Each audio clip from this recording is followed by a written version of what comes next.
Assalamualaikum warahmatullahi wabarakatuh. Kami dari kelompok 7 yang beranggotakan 1 Nadia Khairunisa, 2 Muhammad Sibur Malisi, 3 Oktavianta Dwi Prasetya, 4 Rahma Amalia yang akan membawakan materi dari mata kuliah keamanan jaringan mengenai review chapter 2 dan 16.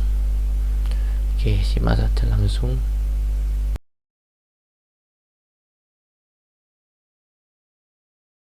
Pada chapter 2 kali ini akan membahas mengenai wireless network security. Wireless tersendiri adalah jenis jaringan yang tidak menggunakan kabel sebagai media transmisi data. Lantas apa yang digunakannya sehingga sebuah data atau informasi dapat diantarkan?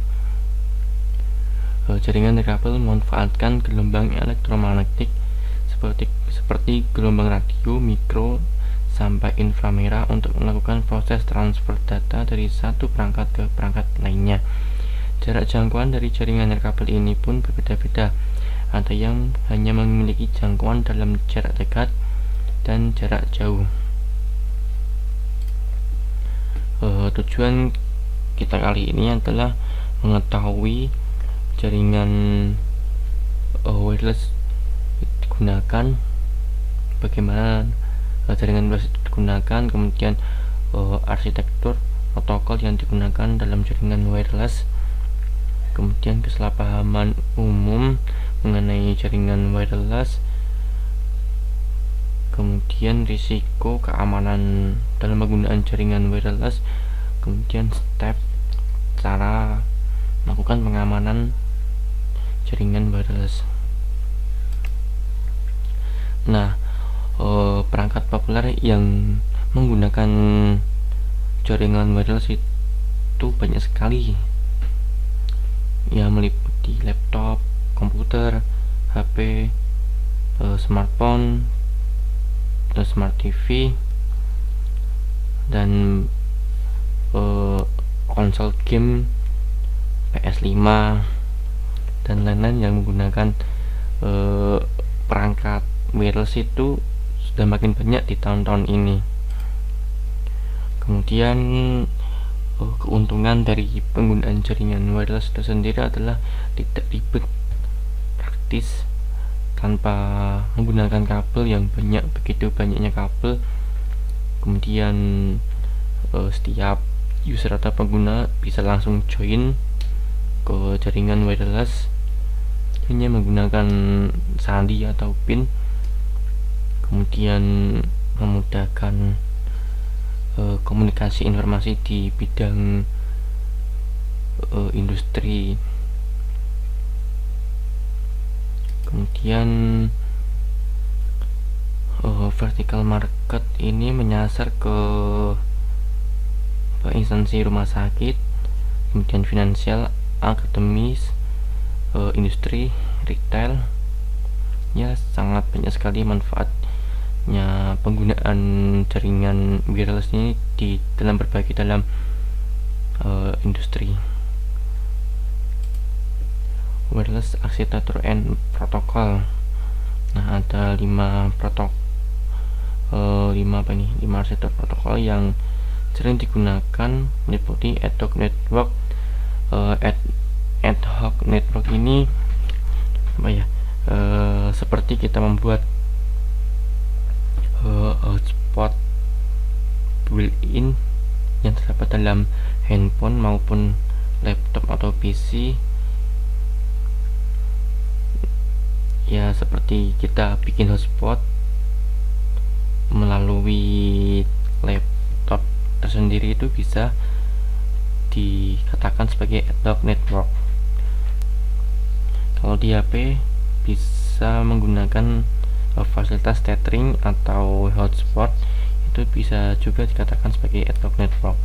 Kemudian infrastruktur network itu seperti access point yang pusat koneksinya itu terpusat. Kemudian WAP. Oke, lanjut ke WAP. Kemudian WAP, wireless application protocol, itu digunakan sebelum Android itu muncul, setahu saya sih, menggunakan transfer data dari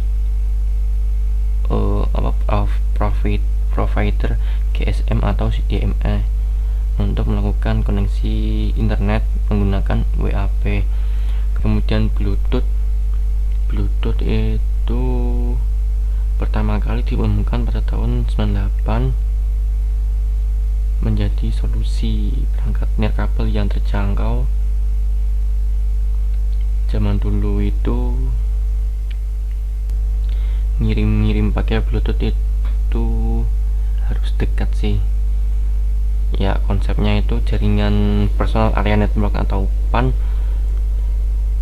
Ini cuma jangkauannya cuma 30 kaki lah, dengan kecepatan maksimum 1 Mbps.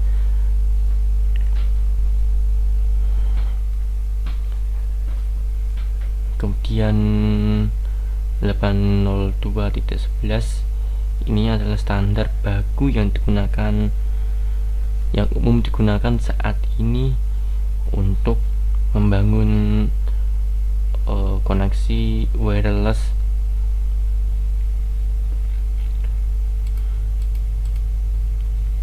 Nah, ini 802.11 wireless ini dia tuh bisa mensupport ad hoc dan AP access point. Kemudian support untuk roaming, sama dia itu memiliki tipe atau band 802.11a.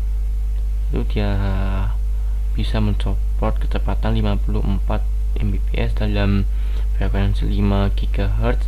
Kemudian 802.11 G, ini seharusnya sih G itu support 54 Mbps dalam frekuensi 2.4 GHz. Kemudian ada tipe N, yaitu support sampai 450 Mbps dengan frekuensi 2.4 GHz dan 5 GHz. Keren sih. Untuk masalah keamanan, bagaimana cara mengamankan sebuah jaringan wireless? Jaringan wireless itu sendiri bisa diamankan dengan algoritma WIP security, tetapi WIP ini sudah tidak digunakan karena maraknya pembobolan keamanan jaringan wireless yang menggunakan WIP ini sudah banyak tersebar tool di internet, dan kemudian keamanan ini digantikan dengan WPA atau Wi-Fi Protected Access. Ini adalah sebuah upgrade dari algoritma WIP. Nah, ini kedepannya WPA ini akan dipadukan dengan AS untuk mengamankan sebuah jaringan wireless itu sendiri.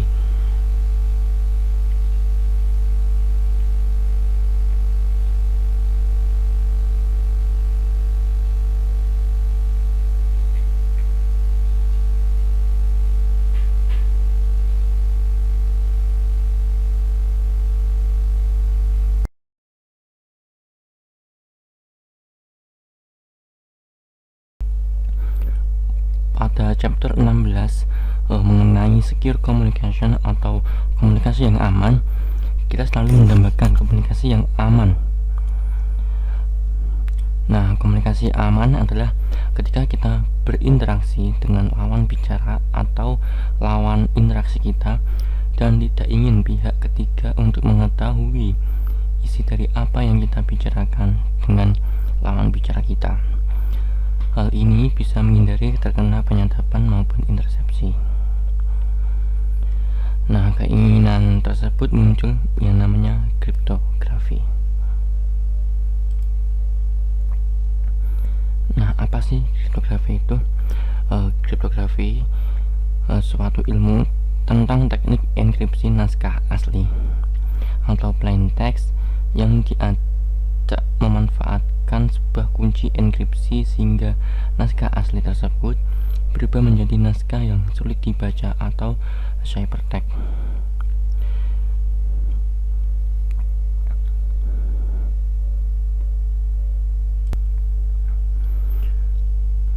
Dalam komunikasi apapun itu selalu memiliki resiko. Resiko untuk disadap, resiko untuk diintersepsi.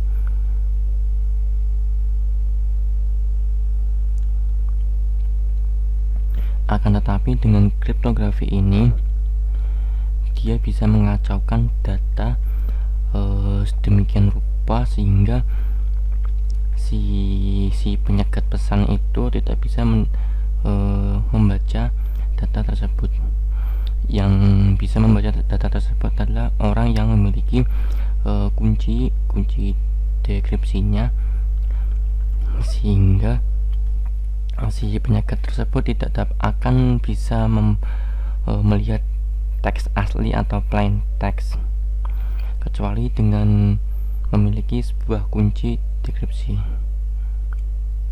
Hampir setiap algoritma kriptografi itu akan melakukan dua operasi berbeda, yakni enkripsi dan dekripsi. Enkripsi adalah praktik pengkodean pesan sedemikian rupa sehingga maknanya dirahasiakan. Nah, bagaimana pesan diubah itu tergantung pada rumus matematika yang disebut algoritma enkripsi atau sandi.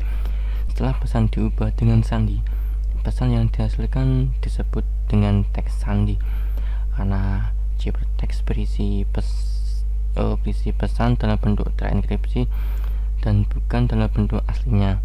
Ia tidak dapat dipahami atau tidak memiliki arti.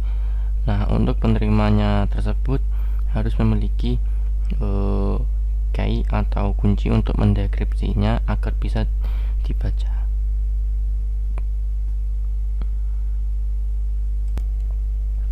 Nah, sebagai gambaran kita bisa melihat gambar ini. Ada komunikasi yang terjadi antara Alice dan Bob ingin bertukar informasi atau bertukar data. Nah, data yang akan ditukari tersebut telah dienkripsi oleh algoritma kriptografi. Kemudian data tersebut akan dikirimkan melalui internet yang dimana internet tersebut tidaklah aman. Banyak penyekat atau banyak hacker atau cracker yang selalu siap untuk menjebol data tersebut.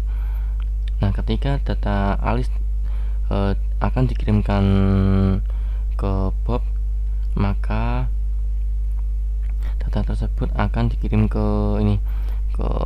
internet, dan di internet tersebut akan ada si penyekat ini, ada si hacker yang akan membobol data si Alice tersebut. Tetapi si hacker ini kewalahan karena ia akan melihat data tersebut menjadi kode-kode rahasia atau kode sandi yang tidak bisa dibaca oleh manusia.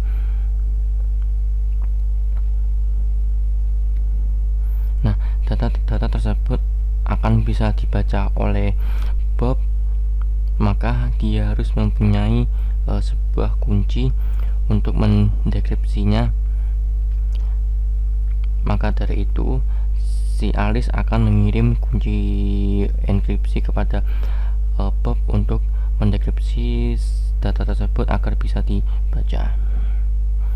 Contohnya seperti itu.